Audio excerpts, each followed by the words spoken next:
The Berenstein Bears Go to Camp by Stan and Jen Berenstein. It was the last day of school and the beginning of vacation, that wonderful time when little bears could sit around doing absolutely nothing. Brother Bear and Sister Bear shouted goodbye to Teacher Jane and hopped onto the bus for the happy trip home. "Well," asked Mama Bear after a day or so of vacation, "are you enjoying sitting around doing nothing?" "It's great," said the sister. "Absolutely," said the brother. "There's just one trouble with it," added the sister. "There's nothing to do." "Here, take a look at this," said Mama as she reached for something that had come in the mail. This is what it looked like. "Tired of sitting around doing nothing? Come to Grizzly Bob's Day Camp. Summer fun for cubs of all ages. Swimming, canoeing, arts and crafts, sports and games, nature study, fully supervised.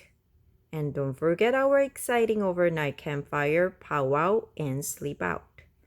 Some of the things looked interesting, but brother wondered what fully supervised meant, and sister wasn't so sure about that overnight sleep out.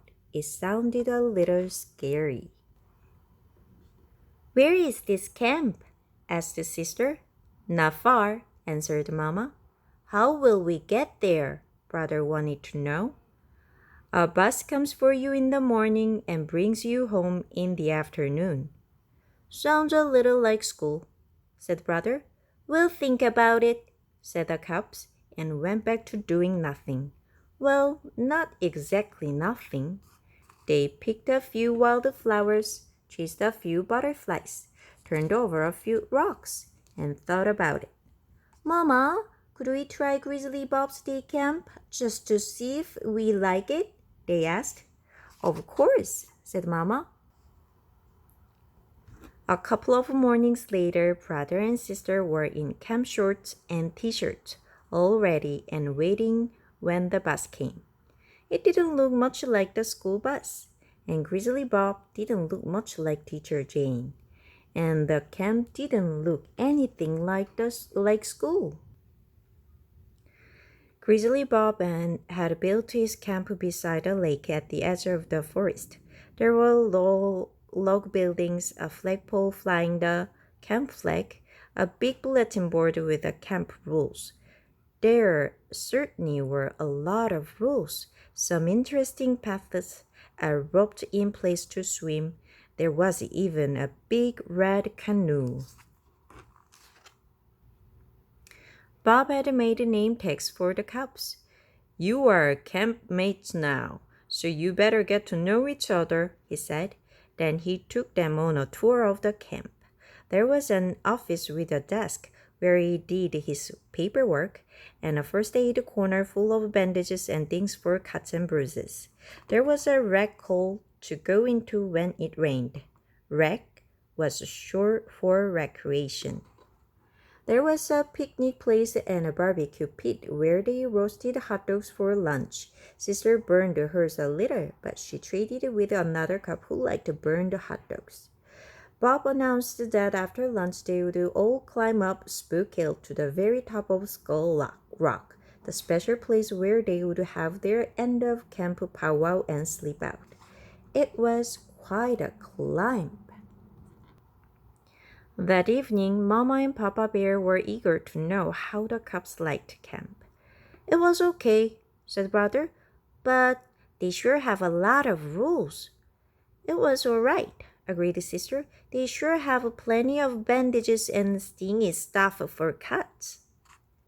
But what they were both thinking about was Skull Rock and that end of camp sleep out, especially sister. The second day was different. The brother had a great day. He passed the swimming test and was allowed to ride in the canoe. Sister didn't have such a good day. She played dodgeball and some of the cubs threw pretty hard. The third day, sister had fun. She got a star for a birch picture frame she made in arts and crafts, but brother hurt his knee in the wheelbarrow race. The fourth day both of them had fun, and every day after that, so much fun that they forgot about Skull Rock and the sleep out. Almost. Papa found the sleeping bags that he and Mama had used on their honeymoon, and when the camp bus came on the morning of the big night, brother and sister were ready. Sort of. The climb up Spook Hill wasn't so hard this time, even with backpacks. The cubs were strong and tough from their summer of camping. Tomorrow would be field day, the last day of camp, when their parents would come to watch their games and contests and see awards given out. But for now, all the cubs could think about was the big sleep out. It was just beginning to get dark when they reached Skull Rock. Grizzly Bob built a campfire. When he went into a small cave, when he came out, he was dressed in a beautiful Indian costume. When the cubs sat in a semicircle and the powwow began, Bob told them old Indian legend of the great animal spirits, the story of the great grizzly as big as a mountain, the soaring eagle who filled the sky, and the mighty salmon whose colors made a rainbow.